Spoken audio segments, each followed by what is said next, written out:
Variantes de las máquinas de Turing. Partimos de una máquina Turing estándar, de la cual podemos derivar muchas variantes en base a esta, la cual le llamamos variantes de las máquinas de Turing, que tienen el mismo poder computacional que una máquina de Turing estándar. Para determinar una máquina de Turing estándar debemos cumplir unos requisitos. El primero es que sea determinista, es decir, yo parto de un estado, leo un elemento y voy a otro estado. Pero si partiendo de ese estado, leyendo ese mismo elemento, me permite ir a otro estado, entonces eso no sería determinista.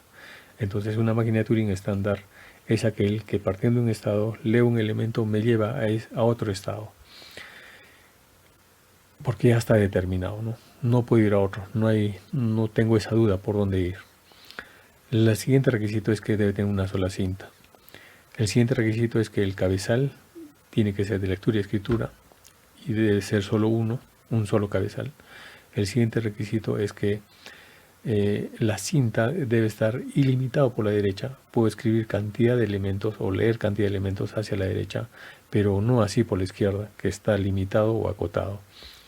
Y tenemos una función de transición en la cual implica que parto de un estado, leo un elemento, voy a otro estado, escribo en ese estado y tengo acciones del movimiento del cabezal. Es decir, que mediante el cabezal puedo recorrer la cinta tanto a la izquierda como a la derecha, como se muestra en el gráfico. La siguiente variante se llama stay put. Esta variante de la máquina de Turing estándar nos dice que si bien antes el movimiento del cabezal sobre la cinta era a la izquierda o a la derecha, ahora con esta nueva variante podemos mantener el cabezal, no moverlo. Si es verdad que una máquina de Turing también lo puede realizar, por ejemplo, si queremos mantener el cabezal de la cinta en el mismo lugar, tal vez primero movemos a la derecha y luego movemos a la izquierda, o tal vez movemos a la izquierda y luego a la derecha, pero hemos hecho dos movimientos del cabezal en la cinta. En cambio, con esta nueva variante nos permite reducir esos movimientos extras que tenemos frente a la máquina de Turing estándar. Esto no implica que esta máquina de Turing sea mejor que la máquina de Turing estándar. La siguiente variante es cintas infinitas en ambos lados. La máquina de Turing estándar tenía un límite que era por el lado izquierdo, que no podías avanzar el cabezal por el lado izquierdo, pero sí podías avanzar infinitamente por el lado derecho. Esta nueva variante te permite avanzar tanto por el lado izquierdo, por el lado derecho. El cabezal puede avanzar por ambos lados, leer y escribir en ambos sentidos. Entonces, no significa que, como digo antes, que es mejor que la máquina de Turing estándar. En la máquina de Turing estándar solo teníamos una cinta y un cabezal. Este cabezal permitía leer y escribir sobre la cinta, avanzando de izquierda a derecha. En cambio, en esta nueva variante, lo que nos permite esta máquina de Turing multicabezal es que podemos tener n cabezas, muchas cabezas apuntando a diferentes elementos de la cinta. Esto nos da tal vez una mayor flexibilidad a la hora de solucionar algunos problemas que nosotros creemos que podemos solucionarlos con este tipo de variante. Por ejemplo, si queríamos leer esa cadena que tenía A a la N, B a la N y C a la N, entonces si usáramos una máquina de Turing estándar, tal vez tendríamos que leer primero todos los elementos A, todos los elementos B y todos los elementos C y determinar si esa cadena es reconocible o no. En cambio, con esta nueva variante, tal vez podemos apuntar una cabeza a todas las A's o al inicio de las A's, la siguiente cabeza al inicio de las B's y la siguiente o la tercera cabeza podría apuntar a las C's y avanzar hasta reconocer, ¿no es cierto?, que si la cadena es reconocible o no es reconocible. Nuestra siguiente variante es la máquina de Turing multidimensional. Nuestra máquina de Turing estándar solo tenía una cinta unidimensional. En esta variante lo que estamos haciendo es que esa cinta unidimensional puede ser llevada a una cinta bidimensional, obviamente cuadrada. Entonces, lo que pretendemos acá es que tal vez con esta nueva variante podemos solucionar algunos problemas que nosotros nos hemos planteado. ¿Por qué? Porque esta nueva variante ya no solamente tiene movimientos del cabezal a la izquierda y a la derecha, también ahora puedo subir y bajar. Si hay algún problema que ustedes crean conveniente o que uno ha planteado y diga, bueno, a mí se me acomoda mejor solucionar este tipo de problemas con este tipo de variante máquina Turing, entonces puedes aplicarlo. Como decimos y hemos estado repitiendo siempre, esto no implica que la máquina Turing estándar no sea buena o esta sea mejor que la otra. Ambos resuelven lo mismo. La siguiente variante es una máquina Turing multitrack. ¿Esto qué quiere decir? Que si bien la máquina Turing estándar solo tenía una cinta, ahora yo puedo tener n cintas, donde todos los elementos que tengo ahí las puedo llevar en n cintas, pero ¿cuál es la ventaja? Que tal vez yo con esta nueva variante puedo leer en bloque, es decir, si yo tengo un estado y quiero ir a otro estado, ya no voy a leer solo un elemento, puedo leer todo un bloque de elementos de la cinta. Entonces, como vemos en el gráfico, esta cinta, bueno, son múltiples cintas que las llaman pistas, track 1, track 2, hasta track n. Entonces, cuando yo estoy en un estado y quiero ir a otro estado, no leo un elemento, sino leo toda la columna, ¿no? Y me llevo todas las pistas de esa columna y escribo en el siguiente estado y muevo el cabezal, ¿no? O sea, como se hace normalmente en la máquina Turing estándar, ¿no?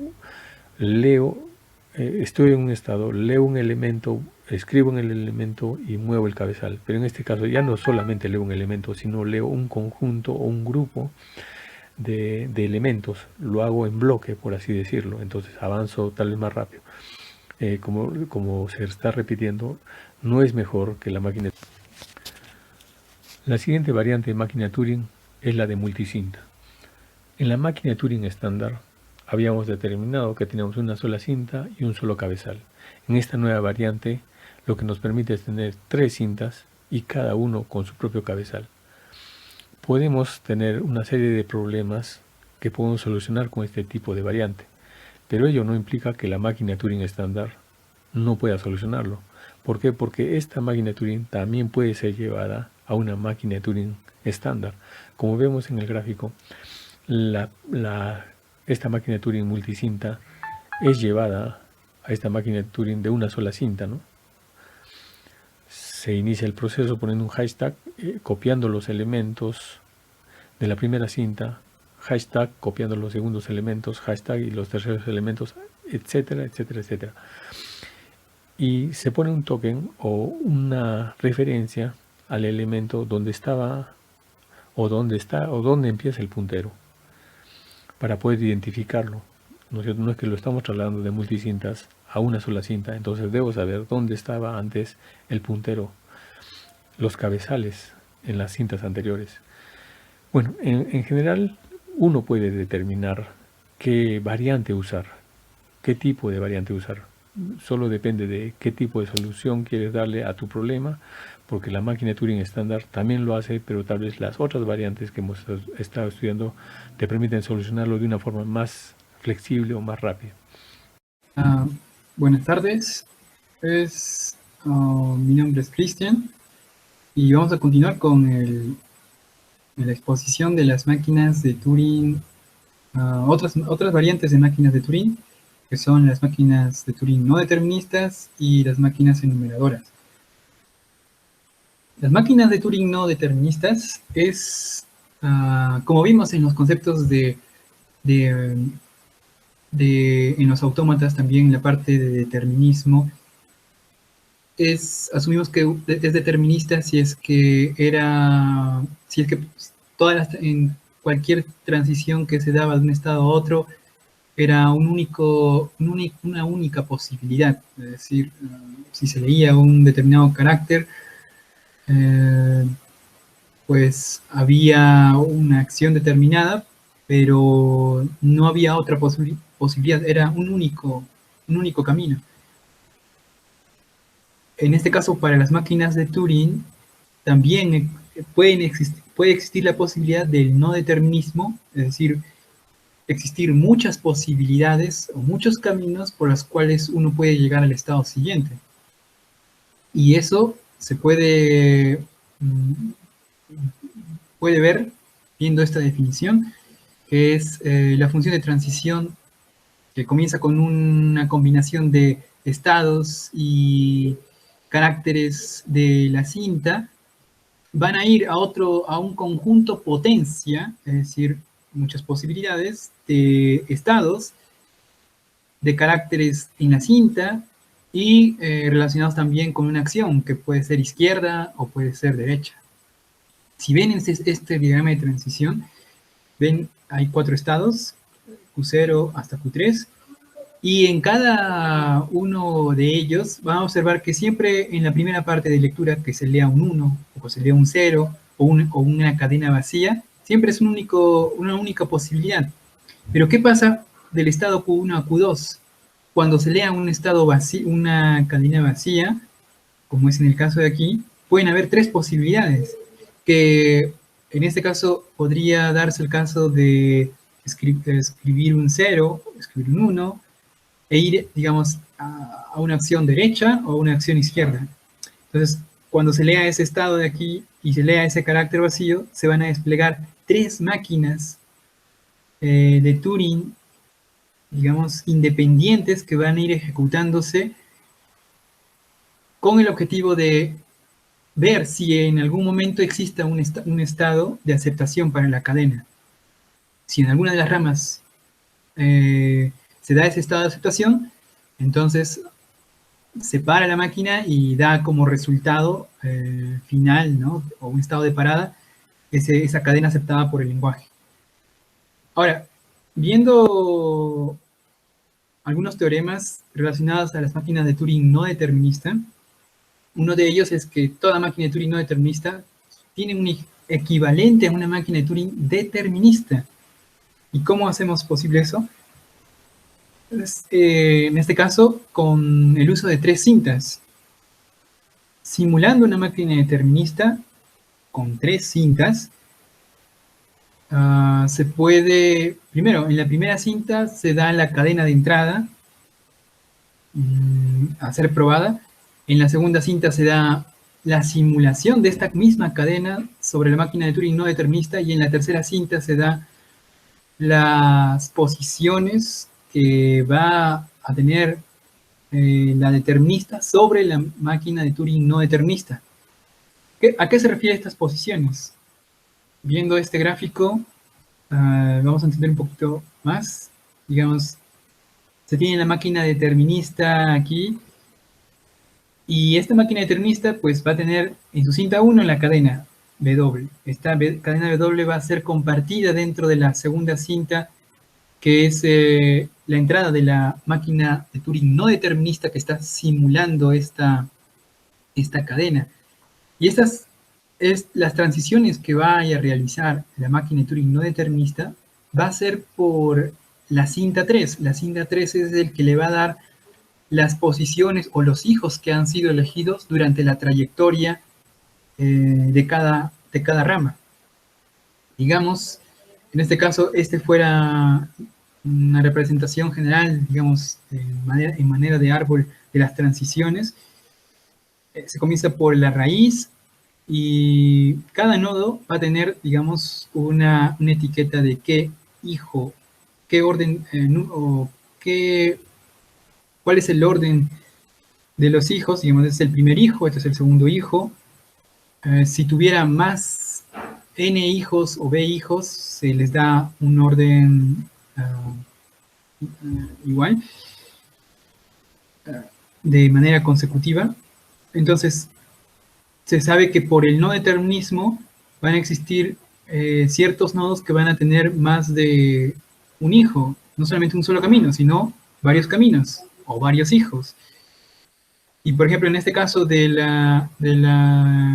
caso 1, 2, 3 de este nodo, es que del nodo raíz se ha elegido el primer hijo, de este hijo se ha optado por el segundo hijo, y de este último hijo se optó por elegir la rama 3, o el tercer hijo.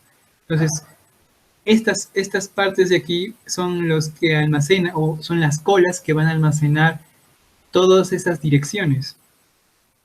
Y estas colas pues van a ir sacando poco a poco el recordatorio o el historial de los nodos que se están explorando.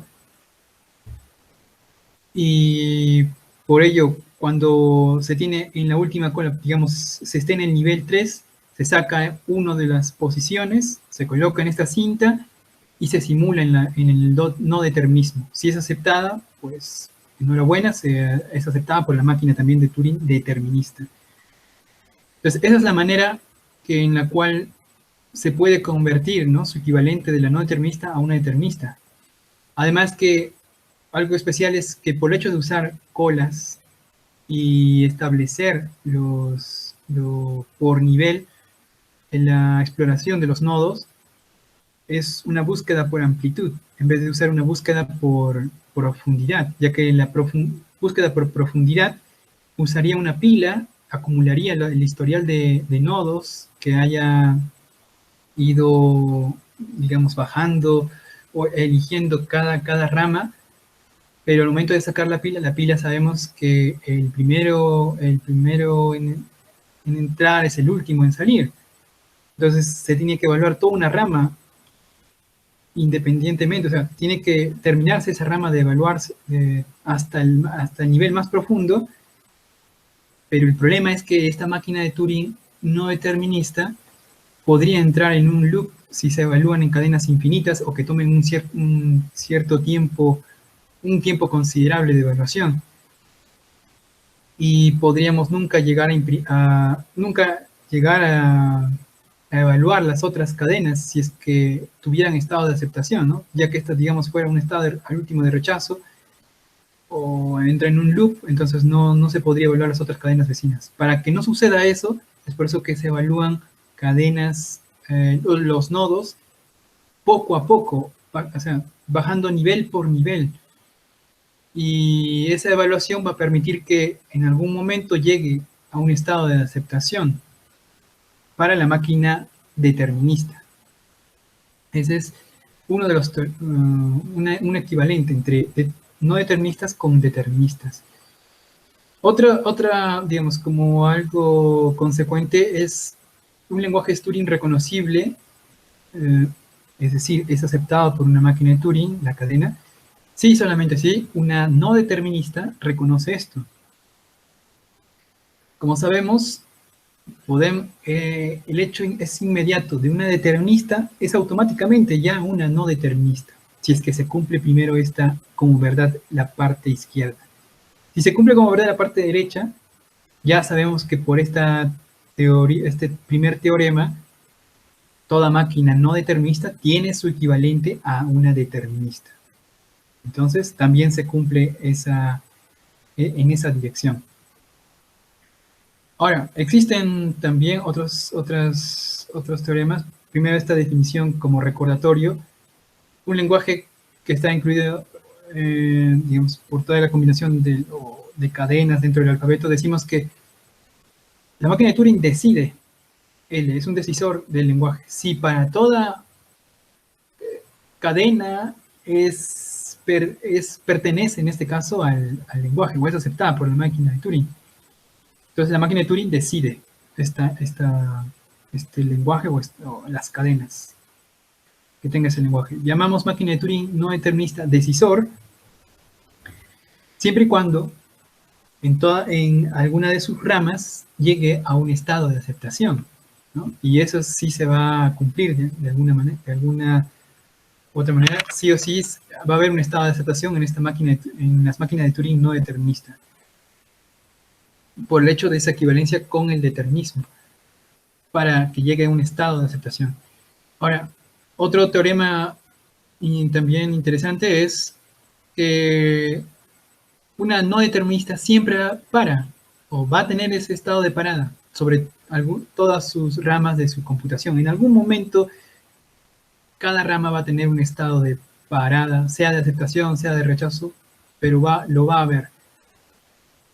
Puede ser que llegue a evaluar una cadena infinita, pero eso de infinito, digamos, dándole un tiempo considerable, va a llegar a aceptarse, a tener un estado de parada esa cadena, sea de reaceptación o sea de rechazo.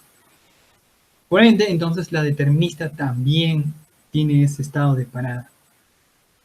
Un lenguaje es decidible si y solamente si alguna máquina de Turing no determinista pues decide esto, que es un corolario o una teoría subsecuente a este primer teorema.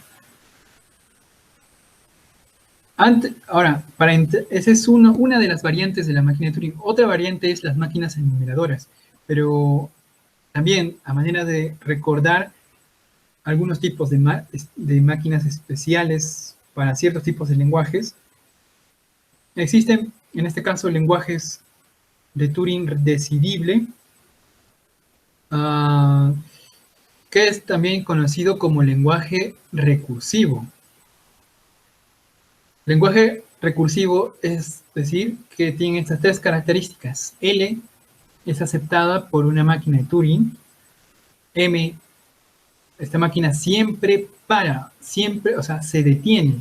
Tiene un estado de aceptación o, en este caso este es de la aceptación, un sí, la cadena pertenece, y un estado de rechazo, que puede ser un no cuando la cadena no pertenece al lenguaje. Entonces, este tipo de máquinas sabemos que sí o sí van a tener un estado de parada. Y por ende, esta máquina de Turing es decisor de este lenguaje. Hay otros tipos de lenguajes, también conocidos como Turing reconocible. Estos Turing reconocibles también se les dice lenguaje recursivamente enumerable. Al ser Turing reconocible, o tener un lenguaje recursivamente enumerable, es aceptada por una máquina de Turing. Pero tiene la peculiaridad de que solamente es aceptada, es decir, solamente hay un estado de aceptación sí, la cadena pertenece al lenguaje. ¿Qué pasa cuando la cadena no pertenece al lenguaje? Pues se siguen dando las transiciones, entrando en un estado de bucle, hasta que con un tiempo adecuado, esta cadena W sea aceptada por la máquina. De alguna u otra manera, esa cadena sí o sí va a ser aceptada por la máquina, solo que con un tiempo bastante, digamos, permitido para esa cadena. Puede ser un regular tiempo o puede ser mucho tiempo, pero va a tener un estado, en algún momento va a llegar a aceptarse por la máquina. Entonces, ¿qué pasa con estas máquinas? Estas máquinas sabemos que pueden tener estados de aceptación, pero también pueden tener estados de loop, modos de espera. Pueden ser cortos, pueden ser regulares, pueden ser largos, pero que en cierto momento van a ser aceptadas. Entonces son esos los lenguajes recursivamente enumerables.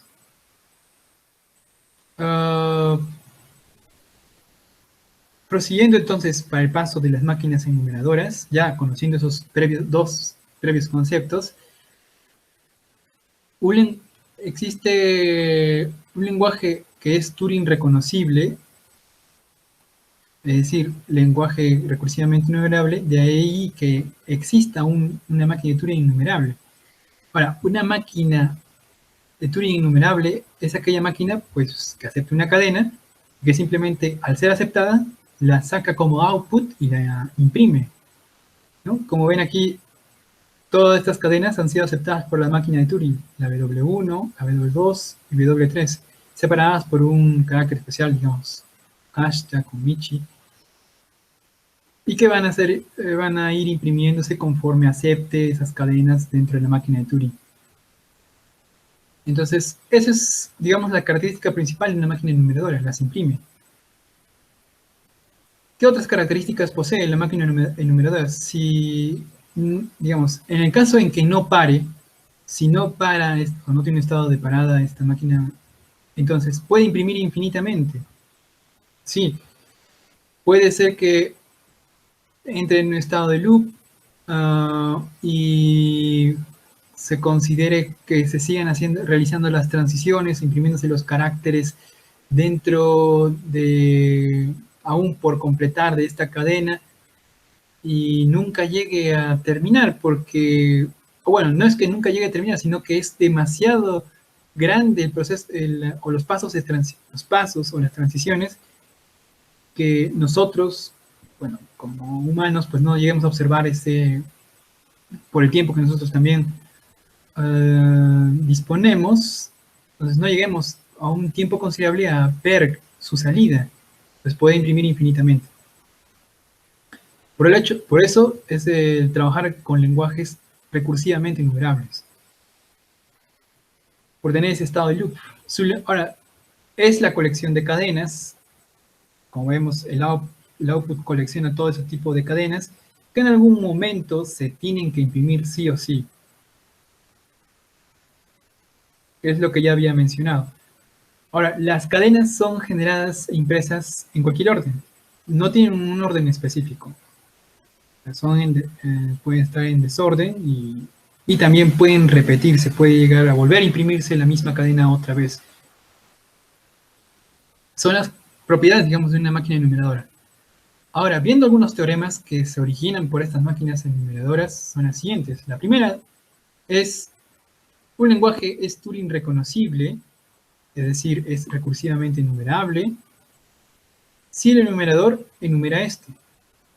Asumiendo como verdad la primera parte, es decir, yendo, digamos, en esta dirección, la máquina enumeradora enumera un lenguaje. Sí, solo así la máquina de Turing M reconoce a este lenguaje A. Sabemos que al decir que es Turing reconocible, existe esta máquina de Turing. Entonces, esta máquina de Turing va a tomar la entrada W o la cadena, y la máquina enumeradora va a estar interna dentro de esta máquina. Y cada vez que imprima o saca como output una cadena, se va a comparar esta cadena con la entrada. Si ambas cadenas son iguales, es decir, tanto del output del enumerador como de la entrada de la máquina de Turing, entonces se acepta, es aceptada por la máquina de Turing, dando un sí, como se observa en esta gráfica.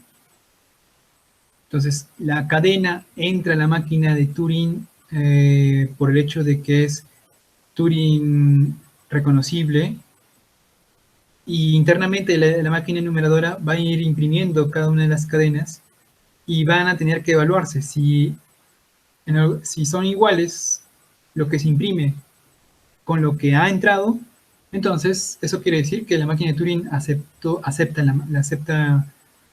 la cadena. De manera inversa, también, digamos, asumiendo como verdad la parte derecha, ahora en esta dirección, vemos esta demostración. Si existe esta máquina de Turing enumeradora, bueno, en este caso, si existe la máquina de Turing M que reconoce A, entonces se puede construir un enumerador E, una máquina enumeradora, y que se den una serie de strings S1, S2, S sub i, como las posibles, y se dan estos pasos. Primero, la máquina enumeradora pues no acepta ningún ingreso. Internamente va a existir esta máquina de Turing M, en la cual va a ingresar la cadena, pero que va a evaluar en ciertos pasos, digamos, en I veces, M veces, o sea, varias M veces va a evaluar el mismo conjunto de cadenas. ¿Por qué lo hace varias veces? Porque sabemos que la máquina enumeradora puede entrar en un estado de impresión, digamos, la máquina interna, que es la máquina de Turing M, que es un Turing reconocible, puede entrar en un estado de loop. Y al estar en un estado de loop, puede ser que la cadena que se esté evaluando pues es sumamente, puede ser pequeño, puede ser grande, pero tenga muchos pasos, muchas transiciones, y no se logre sacar por el output del enumerador. Como vemos en esta gráfica, para entender un poquito mejor,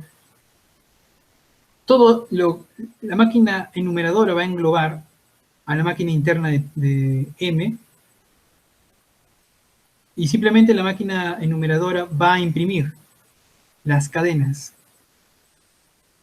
La máquina interna va a leer esa cadena de entrada, y como sé que esta máquina puede entrar en un estado de loop, porque no siempre va a dar un estado de aceptación, o sea, con un tiempo considerable va a dar el estado de aceptación, pero en algún momento va a entrar en un estado de loop. Cuando se evalúan esas cadenas, pues podemos almacenarlas en la memoria infinita de la máquina de Turing, por más largas que sean las transiciones, podemos almacenarlas en esta memoria infinita para reservarlas, ponerlas en modo standby y conseguir o continuar con el proceso de impresión de la máquina enumeradora con las cadenas que rápidamente sean aceptadas por esta máquina interna. Luego de que se impriman esas cadenas de tiempo digamos, pequeño, para las que fueron reservadas, nuevamente son ingresadas dentro de la máquina interna, M, y dándoles un tiempo mayor, un tiempo considerable para que puedan ser sí o sí ser aceptadas por la máquina de Turing. En algún momento van a tener que ser aceptadas con ese tiempo considerable, que va a ir aumentando poco a poco en cada iteración. Entonces, por eso que se reingresan estas mismas cadenas dentro de la máquina interna M, que es por el hecho de ser recursivamente enumerable o Turing reconocible. Entonces también se demuestra que existe esta máquina enumeradora. Ahora, otro teorema adicional es el espejo. Como sabemos, ya sabíamos de los lenguajes recursivamente enumerables. Ahora vamos a tomar los otros lenguajes, que son los lenguajes recursivos. Sabemos que la máquina que acepta este tipo de lenguajes, sí tiene estados de aceptación y de rechazo, o sea, estados de parada. Y que sabemos que nunca esta máquina va a entrar en un estado de loop. Porque se dan, si W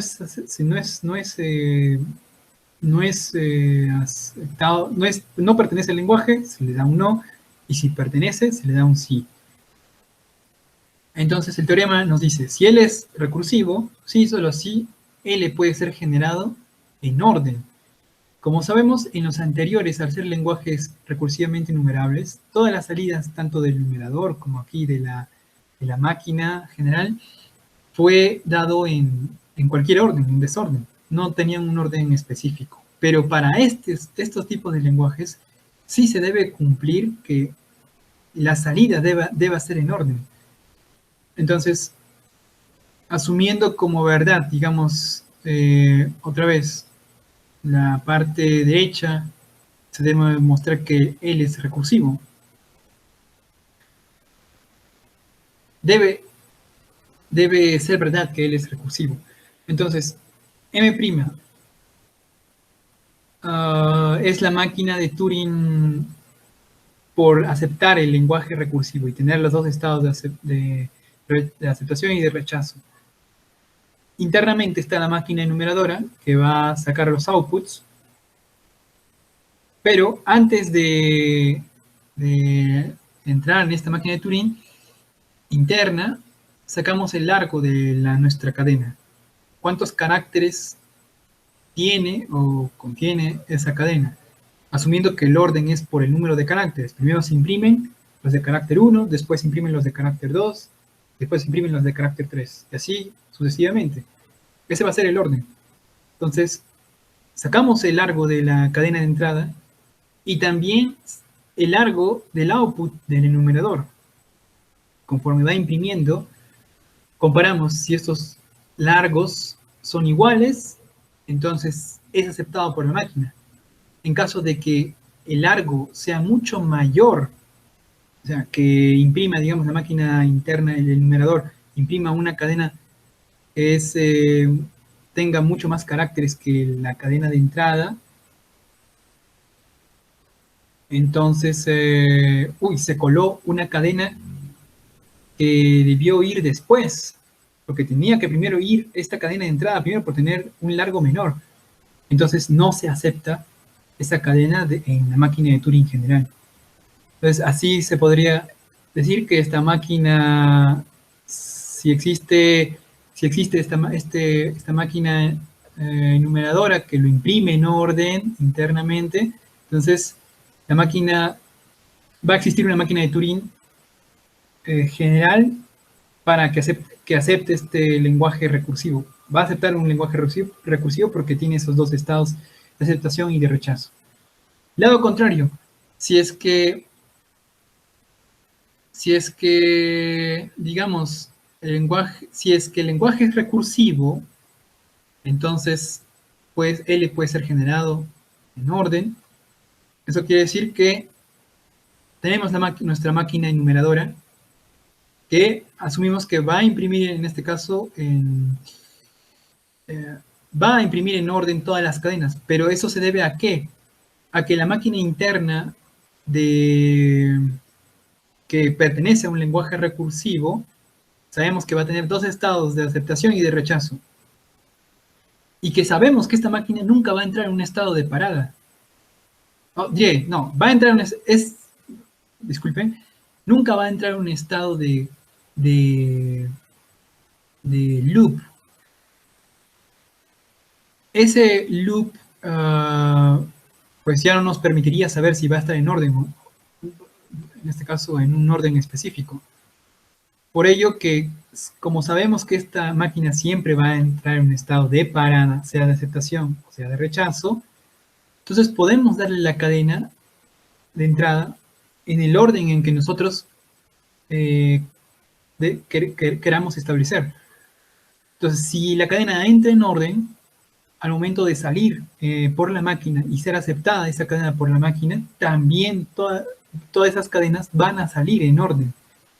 Si entra en orden en esta parte, salen en orden por el enumerador, la máquina enumeradora. Esa es digamos, el cumplimiento de que si se cumple esta parte existe una máquina de Turing para el lenguaje recursivo, entonces se debe cumplir que esta máquina de Turing, esta máquina enumeradora, bote o saque como output todas las cadenas en orden. Y bueno, eso sería las dos variantes más de las máquinas de Turing, que es las enumeradoras y las máquinas no deterministas. Y hay que tener en cuenta que es digamos, el caso especial que existe en esas dos diferencias de esos dos lenguajes, recursivos y enumerablemente recursivos, o recursivamente enumerables, ¿no? Ya tenemos un caso especial, digamos, de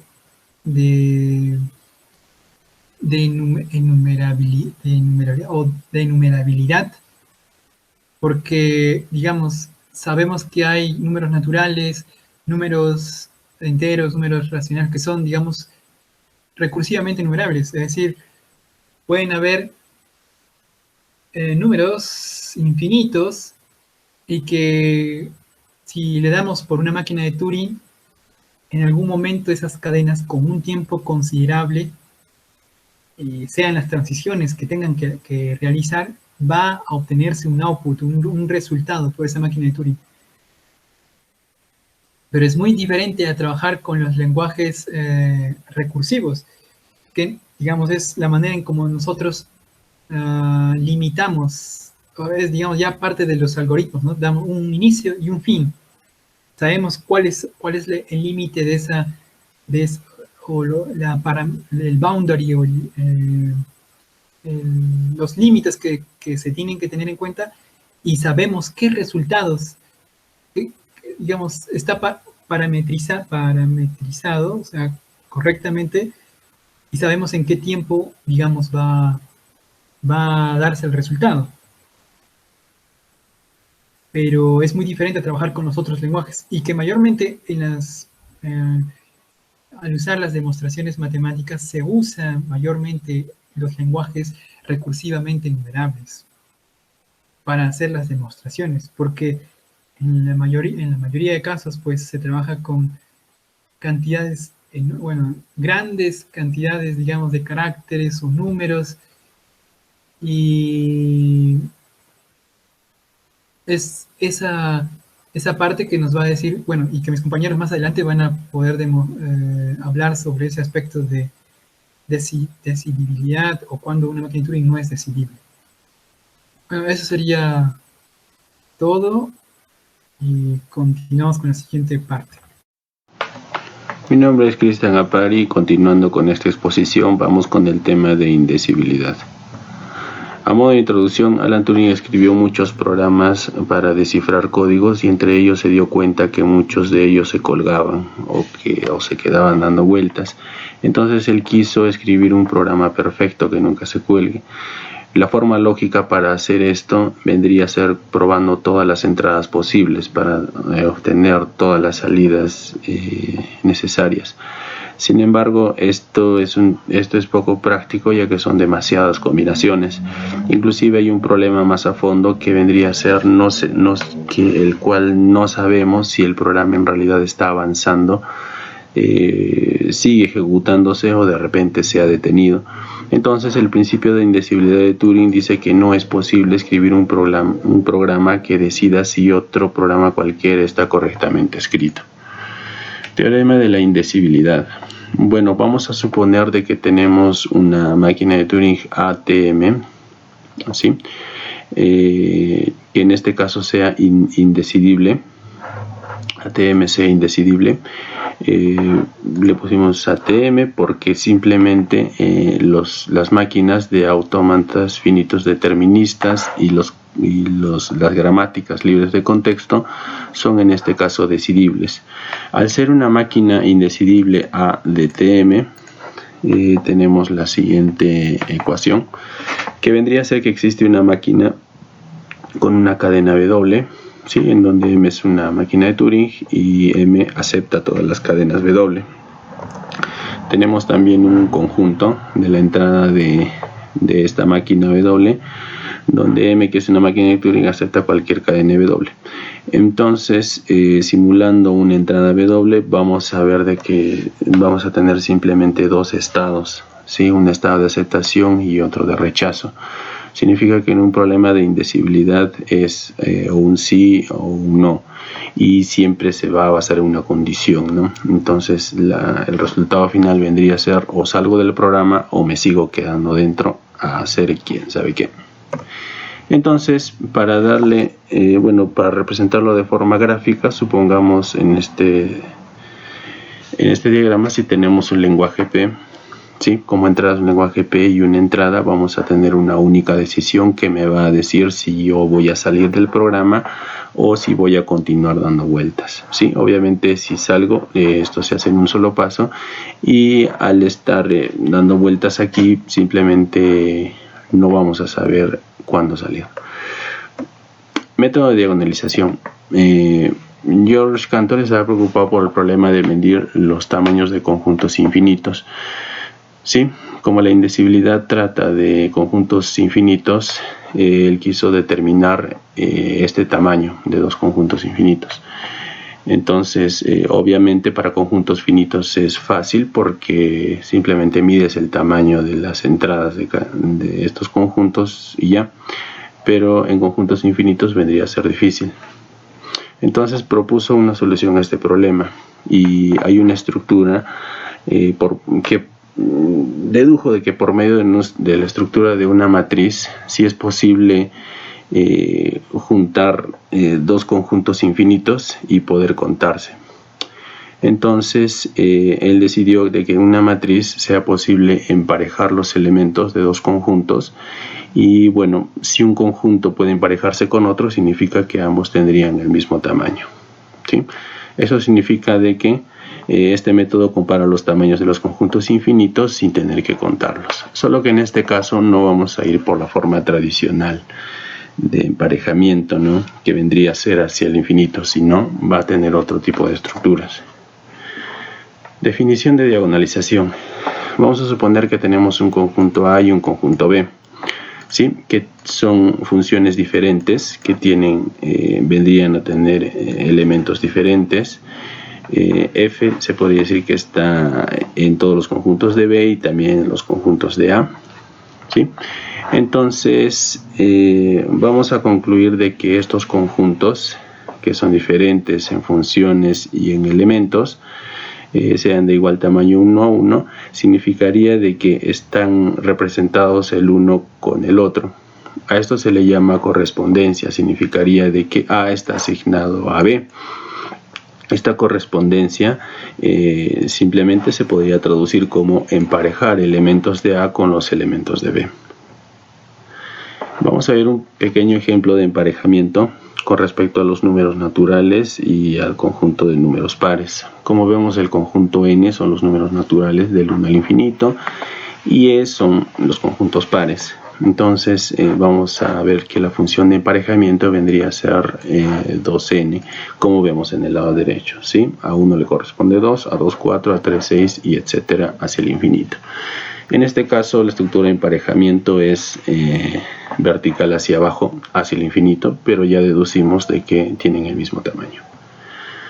Emparejamiento 2, vamos a ver un emparejamiento un poco más complejo. En este caso vamos a tener una función, por ejemplo, de una función de división entre dos números naturales.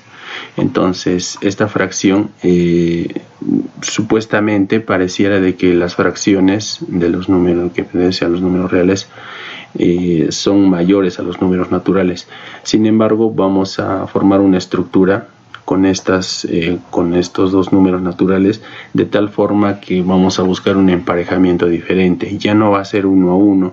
En este caso vamos a formar una matriz como en el lado derecho y nos vamos a ir ordenando estas fracciones de la siguiente manera. En el numerador, bueno, en la primera fila vamos a poner como numerador 1 y el denominador es el que va a incrementar. Y en las columnas el numerador va a ir incrementando y el denominador va a ser fijo. Entonces en este caso la estructura para el emparejamiento ya no sería de forma vertical ni horizontal, sino sería de forma diagonal. Sí, bueno, además no puede ir abajo ni a la derecha porque son conjuntos infinitos. En este caso voy a ir de forma diagonal y no voy a obviar los números repetidos que yo encuentre. En este caso, si ya escogí 1 sobre 1, ya no escojo 2 sobre 2, ni 3 sobre 3, ni 4 sobre 4. Entonces, si yo empiezo a contar estas operaciones, me voy dando cuenta de que sí guarda relación lo que estoy emparejando con los números que estoy tomando en cuenta de esta matriz. Entonces, ya hay una tendencia a que estos emparejamientos también se parezcan. Lenguaje de diagonalización. Bueno, para hacer un lenguaje de diagonalización voy a necesitar una matriz infinita, como la que vienen antes, pero vamos a hacerlo en este caso más sencillo, con ceros y unos. Supongamos que en esta matriz infinita, en las filas voy a poner la función de la cadena x0 más 1 asterisco en orden canónico, y en las columnas voy a colocar las máquinas de Turing correspondientes a estas cadenas, también en orden canónico. Voy a poner la condición de que para todo IJ significaría que la cadena es aceptada en la máquina de Turing, si es que en esa posición es 1. Si es que en esa posición es 0, significaría que esta cadena no pertenece a la máquina de Turing. Visto de forma gráfica, vamos a ver aquí, bueno, aquí tenemos el ejemplo mencionado anteriormente. Vamos a ver que las cadenas están en esta parte, en orden canónico, y las máquinas de Turing correspondientes a esta cadena están en esta parte de forma vertical.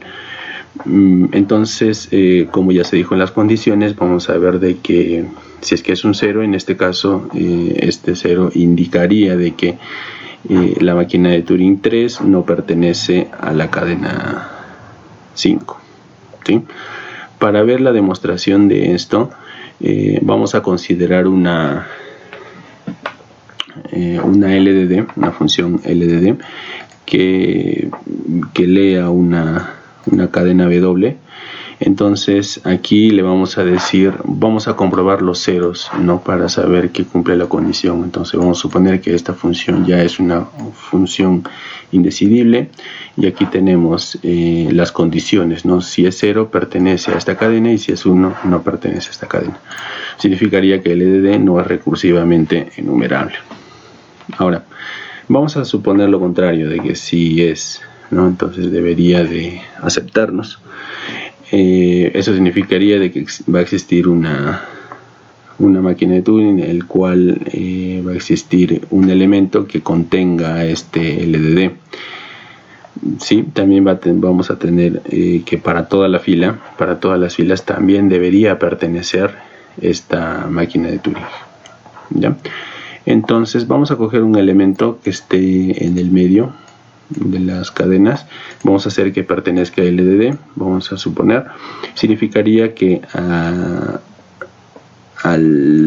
que también pertenecería a la máquina de Turing, ¿sí?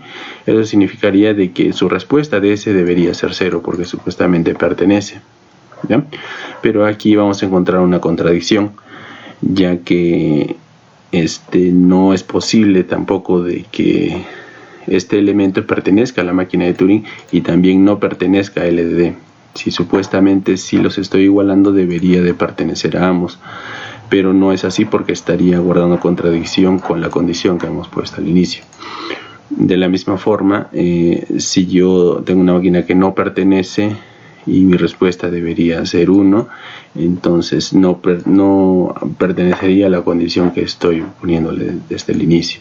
Bajo esta contradicción vamos a ver que no existe una máquina de Turing capaz de reconocer una máquina LDD y por tanto LDD es no recursivamente enumerable, ¿sí? Se puede interpretar como no recursivamente enumerable o recursivamente enumerable no recursivo.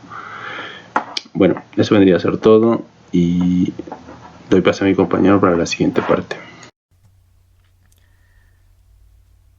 Doctora, buenas. Soy Jonathan Piero Barca Murillo. A mí me ha tocado exponer sobre el problema de la parada o también la nueva versión del libro de Zipser está como un lenguaje indecidible. Empezando, vamos a considerar desde el inicio del capítulo que habla sobre la definición del teorema de un lenguaje que está utilizando una máquina de Turing es indecidible. Entonces asumimos directamente de que tenemos una máquina de Turing, ¿no? M es una máquina de Turing que acepta una cadena de entrada y esta cadena de entrada es un string. Y directamente vamos a hacer una prueba sobre esta máquina de Turing asumiendo de que H es un decisor para nuestra máquina de Turing. Entonces aplicamos, ¿no?, que H sobre esta máquina de Turing, sobre este teorema que vamos a aplicar, es aceptado si nuestra cadena W es aceptada por la máquina de Turing M y es rechazado si no es aceptada en nuestra cadena de W, ¿no? Entonces vamos a hacer la prueba directamente construyendo nuestra máquina de Turing D, que vamos a usarla para realizarlo como una subrutina de H, ¿no? Entonces vamos a llamar a H directamente con nuestra máquina de Turing D para determinar que M se comporta directamente como entra de su codificación de M y sale el opuesto, ¿no? Entonces estamos definiendo esto directamente. H va a determinar a M, la máquina de Turing, se comporte como la entrada de la codificación, o sea, acá vamos a definir, ¿no?, que nuestra máquina de Turing va a hacer la entrada como codificación para que salga lo opuesto, ¿no? Entonces directamente estamos haciendo la primera ejecución, ¿no? Vamos a ejecutar nuestra subrutina de nuestro decisor H con esta entrada y la salida va a ser el opuesto de esta producción, o sea, nosotros vamos a tener un resultante y el resultante va a ser el opuesto. Entonces, ¿qué podemos decir? Que H va a ser aceptada siempre y cuando no va a pertenecer o va a rechazar la máquina codificada. Y si H rechaza, acepta. No debemos confundir esto con la noción de ejecutar una máquina con su propia descripción, ¿no? Entonces todavía no estamos llegando a ese punto. Entonces aquí tomamos, ¿no? Nuestra codificación de M va a ser aceptada si M no acepta su codificación y es rechazada si M acepta su codificación, ¿no? Entonces estamos solamente tomando una noción para poder hacer la ejecución de la subrutina H sobre el lenguaje D, sobre la máquina de Turing D, ¿no? Acá gráficamente lo podemos ver. Y acá tenemos nuestro decisor para nuestro lenguaje, que es D, ¿no? Aquí vamos a resaltar un poco. Bien, entonces aquí para nuestro D. Y acá tenemos, ¿no? Si acepta, entonces este lo va a rechazar. ¿Qué quiere decir este rechazo? Que nuestra M, para su codificación de M, no va a pertenecer para algún tipo de alfa que llegaría a estar dentro de este lenguaje M, ¿no? Esto directamente, ¿qué es lo que nos quiere decir, ¿no? Que vamos a esbozar esto acá, ¿no? El rechazo y la aceptación. Y esto que va a ser si nuestro H de nuestra M, que tiene de entrada la codificación de M, es aceptada. Y en este caso nuestro H, nuestra M, para la codificación de M, rechaza, ¿no? Entonces tenemos este caso que le estamos esbozando aquí. Si llegáramos a nosotros a hacer una resolución de esto, ¿no? Acá a la derecha, podemos decir que este M de M pertenece a nuestra máquina de Turing A que hemos definido al principio, y en el caso aquí abajo M de la codificación de M no pertenece a nuestra producción de A, nuestro autómata de MT, ¿no? Entonces podemos llegar de que en este estado va a ser aceptado, o en este caso va a ser rechazado, o simplemente nunca va a terminar. Ahora vamos a poner este caso, ¿no? ¿Qué ocurriría si ejecutamos a D en decodificado? ¿Qué quiere decir esto? Como lo dice el libro, directamente nosotros podríamos crear un lenguaje en Python que compile el mismo Python. Quiere decir, nosotros tenemos un compilador, sabemos que Python está hecho en C, ¿no? Pero también podemos hacer el mismo compilador de Python en Python, ¿no? Y eso quiere decir que nosotros podemos tomar la conjetura de la universalidad de Turing, que nos define de esa manera, ¿no? Que nosotros podemos tener una máquina de Turing que puede ser codificada como la codificación de la máquina de Turing a sí misma, ¿no? Entonces esta universalidad vendría a ser aplicada acá directamente, ¿no? Entonces tenemos el caso de que nuestra universalidad aplicando, ¿no?, a lo anterior de nuestro decisor H directamente sobre la codificación, tendríamos un estado aceptado y rechazado si D no acepta D, pero acá estamos incurriendo a una contradicción, porque acá estamos diciendo de que nuestros lenguajes sí pueden ser hechos a sí mismos, ¿no? Igualmente acá, si es rechazado, va a aceptar la cadena codificada.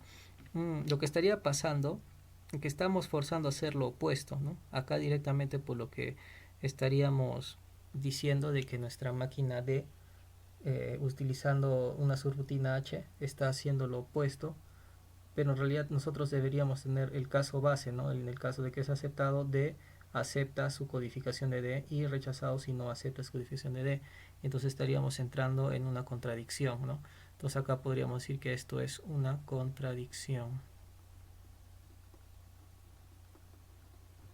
¿no? Y finalmente podemos decir que D ni H podrían existir para esta conjetura, ¿no? Entonces estaríamos entrando en contradicción directamente. Con esta premisa podemos hacer la siguiente simulación, ¿no? Nuestra simulación de nuestra máquina de Turing, tomando las producciones de las máquinas de Turing como filas y la codificación de las máquinas de Turing como las columnas. y podríamos decir, ¿no?, directamente de que la producción inicial va a ser aceptada, y en caso de que no exista una producción, no va a ser considerada, no va a poder entrar en un bloque o se va a colgar. Ya en los otros casos sí va a ser aceptada.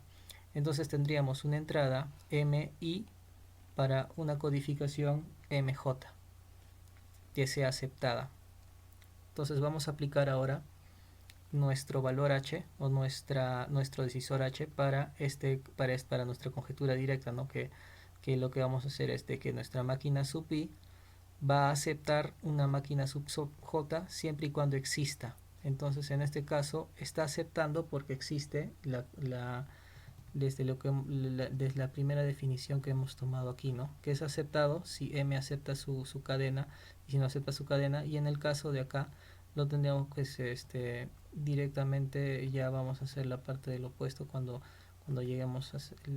vamos a ejecutar esta subrutina para poder obtener las diagonales opuestas a ella, ¿no? Si nosotros tenemos un grado de aceptación, vamos a tener el rechazo, y si tenemos rechazado, lo vamos a aceptar, ¿no? Tal como hemos definido aquí, ¿no? Aceptado y rechazado. Entonces, ¿qué va a pasar cuando llegue esta D a su codificación de D? No estamos definiendo ese caso, porque directamente solamente tenemos las definiciones de MM y de cada fila en la que, bueno, diagonal que estamos definiendo, vamos a tener la producción inversa. Ahora, en este caso tenemos una contradicción porque no podemos saber qué va a ocurrir con este estado. Entonces las entradas I, J son aceptadas si M sub I acepta M sub J, ¿no? Entonces acá vamos a ver que si está aceptando, está rechazando. Bueno, acá no existen nuestras producciones. En este caso vamos a hacer el rechazo de esta producción, haciendo que caiga otra vez en una contradicción, ¿no? Entonces acá podemos ya definir directamente nuestra conjetura que ha llegado a una contradicción. Siguiendo con la exposición, vamos a ver qué es un lenguaje de Turing no reconocible. Exhibimos que el lenguaje Turing no es aún reconocible. No es suficiente por el propósito debido que mostramos que ATM es Turing reconocible. O sea, al momento que nosotros hemos hecho las conjeturas al inicio, decimos que nuestra máquina de Turing es reconocible. Y lo que vamos a hacer es, si decidimos que si un lenguaje es co-Turing reconocible, si el complemento de su lenguaje es Turing reconocible, vamos a tener este caso, ¿no? Que tenemos nuestro lenguaje A reconocible, Turing reconocible, entonces tendríamos también que nuestro A complemento va a ser reconocible también. Ahora, a partir de esa definición vamos a armar nuestro teorema, ¿no? Que el lenguaje es decidible si y solo si es Turing reconocible y co-Turing reconocible. Nosotros vamos a tener en este caso de que nuestro lenguaje es decidible si es Turing reconocible y co-Turing reconocible, ¿no? En otras palabras, un lenguaje decidible es exactamente cuando sí su complemento y el mismo son Turing reconocibles. Ahora vamos a realizar la prueba, ¿no? Vamos a tomar dos direcciones para probar, ¿no? Primero, si A es decidible, podemos decir que A y su complemento A son Turing reconocibles, ¿no? Vamos a tomar esa premisa inicial. Y algún lenguaje decidible es Turing reconocible. Y su complemento de lenguaje también es decidible, ¿no? Entonces vamos a tomar esta prueba directamente aquí, ¿no? Entonces vamos a tomar como nuestra cinta acá de máquina de Turing para M1 con su string W para poder reconocer A, y M2 también con su string W para reconocer A complemento, ¿no? Va a ser reconocedor primero de A, el M1 de A y el M2 para el complemento. Y finalmente vamos a decir que M va a ser un decisor de A, ¿no? M, si solamente M va a ser un decisor de A. Entonces primero ejecutamos a M1 y M2 como entrada, con una entrada W en paralelo, ¿no? Que podemos decir acá que tenemos dos cintas, ¿no? Acá abajo lo vamos a ver. Y si M1 acepta, entonces se acepta la cadena, y si M2 acepta, en este caso se rechaza. ¿Por qué está pasando esto? Porque acá estamos haciendo de que M va a ser un decisor de A para un caso de aceptación y un caso de rechazo. Pero en este caso de aceptación tenemos a M1 que va a permitir a W y M2 que va a permitir a W, ¿no? Entonces tenemos estos dos casos aquí. Entonces, ¿qué vamos a hacer? Vamos a ejecutar las dos máquinas en paralelo, ¿no? Tomando la simulación paso a paso y continúa hasta que acepta cada string de A y A complemento, ¿no? Acá vemos que está aceptado. Por lo tanto, que ya sea que M1 o M2 debe aceptar W. Entonces, ¿por qué M se detiene cuando M1 o 2 acepta? Entonces, en los dos casos cuando va a aceptar, entonces vamos a tener un estado de aceptación de los dos strings en A y rechaza en todos los casos de string que no son de A, ¿no? Entonces acá solamente estamos viendo del caso de A para M. Entonces M es decisor de A, por lo tanto A es decidible, ¿no? Entonces acá podemos decir que solamente A es decidible si cumple esta función. Pero acá tenemos, ojo, tenemos acá un grado de aceptación en M2 y acá está rechazando, ¿no? Entonces, ¿qué podemos hacer ahí? Entonces, en este caso, le estamos diciendo si es que A es decidible o es reconocible, ¿qué pasaría si nosotros decimos que su complemento es no reconocible? Sabemos que ATM es Turing reconocible, ¿no? Entonces, si este también es reconocible, su complemento debería ser decidible. Pero en la teoría inicial nos dice que ATM, o sea, cuando hemos hecho toda la diagramación de diagonalización, hemos hecho la conclusión de que este es indecidible, ¿no? Es indecidible. Y también hemos visto que al momento de hacer las pruebas atrás, nos hemos encontrado también que es rechazado para M2. Entonces tenemos un caso de que no va a ser tampoco reconocible para el caso del complemento, ¿no? Entonces finalmente vamos a tener que nuestra máquina de Turing complemento no es Turing reconocible, ¿no? Bueno, eso sería, bueno, todo lo que respecto al libro de Zipser, pero tenemos otros problemas más que pueden ser también demostrados, no directamente con máquina de Turing, pero como se mencionó en la clase, directamente tenemos por ejemplo, tenemos el 10º problema de Hilbert, que nosotros, dado un polinomio multivariado de coeficientes enteros, ¿no? Nuestros coeficientes enteros deberíamos evaluar 0 en algún punto entero. Entonces vamos a igualarlo a 0 y esto nos debería dar una evaluación entre los coeficientes que estamos tomando. Directamente nos debería dar igual a 0. Entonces este problema en diferentes valores que nosotros vayamos dando, sea válido o inválido, debería darnos que en cierto momento la máquina de Turing, o hacer la prueba, ¿no?, en una máquina de Turing en 1930, esto no va a ser resolvible, ¿no? Entonces directamente el problema de Hilbert utilizando máquinas de Turing nos dice que no tiene solución. No tiene solución. Pero existen diferentes teoremas matemáticos, como el teorema de Hassel, que nos dice que podemos tomar soluciones locales, ¿no? Que podemos tomar, por ejemplo, este 5x al cuadrado de y, lo podríamos traducir en 5x cuadrado menos 3, por ejemplo, ¿no? O 3x más 5, ¿no? Podríamos tener bastantes producciones simplificadas que nos vaya a dar a 0. Entonces, pero solamente localmente algunos nos van a dar respuestas enteras válidas, o que puedan estar dentro del conjunto de los reales, dentro del conjunto de los enteros, los racionales o los enteros. Pero va a haber casos que vamos a tener directamente casos en los que no van a poder ser resolvibles, ¿no? En este caso sí nos va a dar un caso resolvible porque vamos a tenerlo dentro de los conjuntos en los cuales nosotros vamos a tener, pero va a haber casos en los que no nos va a dar un número irracional, y esto de acá ya no estaría para una solución global, sino para una solución local.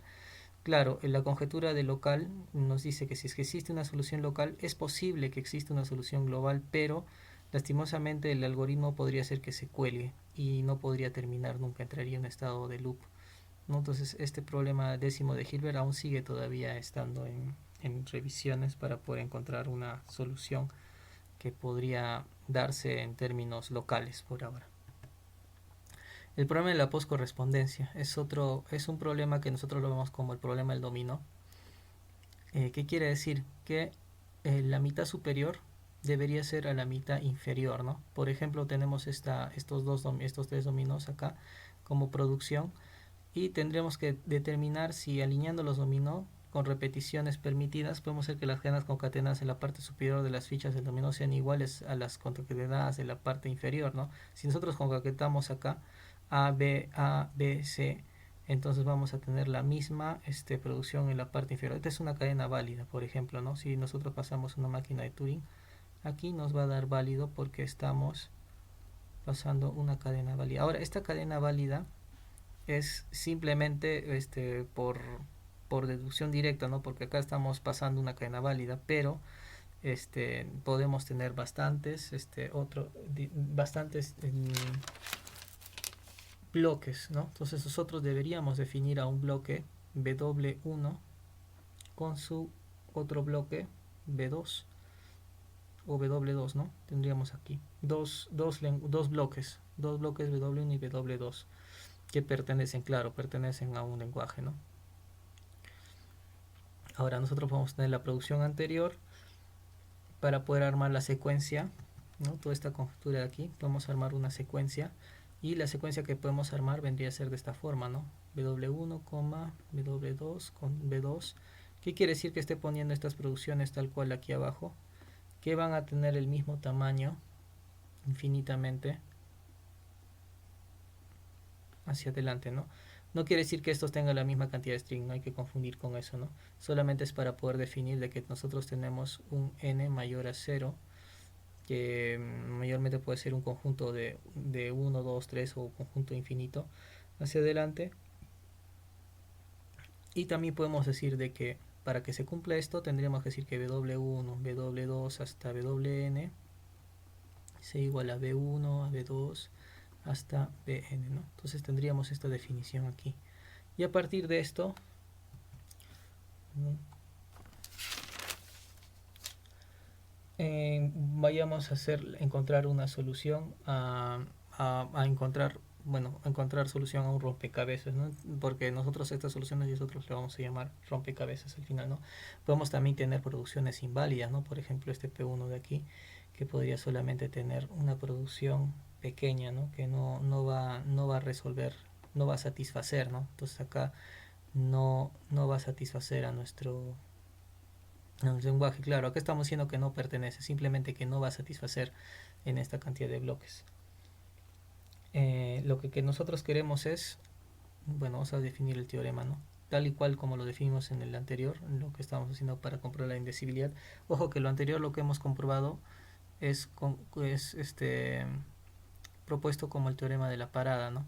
Entonces acá tendríamos una producción H para nuestras máquinas que vayamos a hacer dentro, ¿no? Entonces nosotros vamos a tener también casi el mismo criterio, ¿no? Por teorema de la parada, que vamos a resolver que nuestra máquina de Turing es indecidible, ¿no? Entonces a partir del teorema de la parada podemos realizar las diferentes producciones, porque va a haber un momento que cuando nosotros vamos a hacer la comparación con un P de sí mismo, no vamos a tener la misma producción porque esta producción es infinita. Esta producción es infinita. Vamos a tener bastantes casos de producciones de bastantes cadenas. No solamente podemos tener una sola cadena que sea válida, otros pues que pueden ser inválidas. Entonces no vamos a llegar siempre a la misma. Entonces vamos a tener siempre ese detalle, ¿no? Entonces si nosotros quisiéramos, por ejemplo, mandarle una máquina de Turing, vamos a poner acá un numeral, para poder resolver esta cadena, ¿no? Nuestro estado inicial. Este puntito de acá solamente nos está diciendo en qué posición estamos, ¿no? O en qué fase está avanzando la cinta. Y tenemos acá puntito B y puntito C hasta llegar al numeral y finaliza, ¿no? Entonces acá tenemos un bloque de la primera parte de la cinta, ¿no? Que nosotros podríamos decir de que solamente vamos a empezar con la primera producción, ¿no? Nuestra Q0 vamos a hacer con Q0, entonces solamente vamos a empezar con Q0, entonces sería Q0 a la derecha, que es lo que contiene a la, pero a la le vamos a definir, vamos a hacer acá una definición, un delta, que nuestro Q0 de A va a ser igual a otro estado 2, ¿no? que en este estado 2 me va a traer una variable D y va a seguir hacia adelante, ¿no? Entonces, esta variable D va a llamar a su estado 2. Pero nosotros vamos a tener que seguir completando, ¿no? esta cadena acá, porque la no se puede quedar. Entonces, ¿qué nos dice lo que está haciendo los dominó? No, entonces tenemos una cadena que tiene que ser acá B y acá abajo tiene que ser más o parecida para que pueda satisfacer, ¿no?, nuestro teorema de que es una máquina de Turing, por máquina de Turing. Entonces vamos a seguir avanzando, ¿no?, hasta que lleguemos al criterio de la parada, hasta llegar hasta en este caso el numeral, ¿no? Entonces esta solución directamente va a tener bastantes estados en los cuales va a haber un momento en el cual no va a poder detenerse. Entonces puede mucha tendencia a colgarse, ¿no? Ahorita en el siguiente ejemplo que vamos a ver de las baldosas, vamos a ver más o menos un problema un poquito más visible, ¿no? Porque en este caso directamente vamos a tener ese detalle en el que las cadenas pueden ser muy largas y realmente no sabemos cuántos bloques puede contener también porque es una cadena infinita, ¿no? Entonces directamente ya estaríamos rompiendo, ¿no?, el caso en el que podríamos tener una cadena finita o una cadena definida, ¿no?, que nosotros siempre tratamos de decir de que cuando es decidible tenemos una entrada y una salida aceptada y rechazada.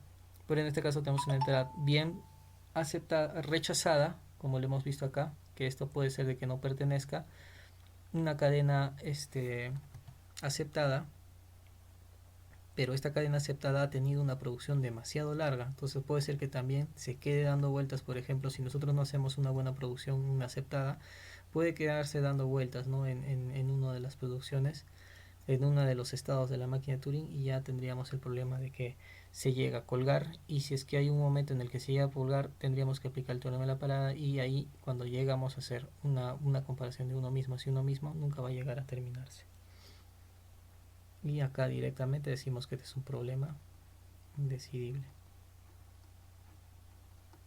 Finalmente tenemos el dominó de las baldosas de Wang, que, bueno, tenemos un conjunto de baldosas, ¿no? ¿Qué quiere decir el problema de Wang, ¿no?, que fue realizado, si no mal recuerdo, en 1963 por este señor Wang? Y el problema era determinar si los mosaicos escogidos, en este caso, tienen que empatarse con las baldosas del mismo color. Ha habido bastantes pruebas en adelante. ¿Por qué? Porque lo que se quiere es periodicidad, ¿no? Mayormente nosotros la periodicidad lo llamamos con otro tipo. Si nosotros solamente logramos juntar estos cuadrados, al hacer la adyacencia aquí, juntamos un cuadrado a su derecha, a su lado superior, izquierdo y abajo, y lo rotamos, siempre vamos a tener una baldosa simétrica. En este caso no va a tener una periodicidad constante, porque acá las baldosas están pintadas de diferente color, y no va a empatar directamente. Digamos, si nosotros empezamos por el verde, no vamos a llegar también en el rojo. Si empezamos por el azul, no necesariamente vamos a acabar en el rojo, vamos a acabar en el verde, ¿no? Esto solamente es un ejemplo con 11 dominos, pero si vemos un dominó un poco más grande, podemos ver acá las diferencias. Acá solamente los rojos se juntan, acá solamente los azules se juntan. Pero si nosotros tratamos de empezar por algún lado, por ejemplo, ahora nos va a ocurrir empezar por el lado de los rojos, nos va a dar otro resultado. Empezamos por azules, nos va a dar otro. Nunca vamos a tener vamos a llegar a tener unos resultados si llegáramos a repetir muchas veces, pero nunca vamos a llegar a un estado de decibilidad directa, ¿no? Entonces acá también decimos que como es un conjunto infinito, es indecidible.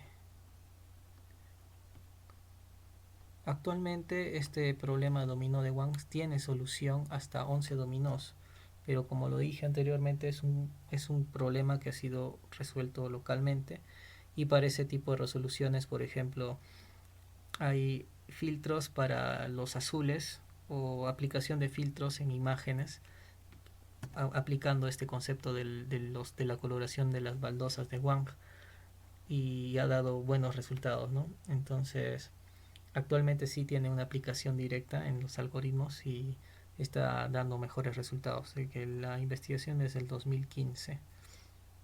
Bueno, eso sería todo respecto a la indecibilidad y concluyendo, hemos avanzado desde un lenguaje regular hasta los lenguajes libres de contexto, hasta decir que es una máquina de Turing decidible y hasta una máquina de Turing reconocible. Bueno, decibilidad directamente tiene que tener siempre, hemos arrancado siempre con productos, con conjuntos finitos y hemos utilizado una máquina de Turing para poder definir, ¿no?, si ha tenido una aceptación o un rechazo, ¿no? Pero en el caso como hemos estado resolviendo todo, hemos llegado a encontrar que nuestra máquina de Turing es no decidible. Y acá están todos los que están, todo el espacio de indecibilidad. Acá estarían todos los problemas que estábamos viendo, ¿no? Él es una máquina de Turing reconocible.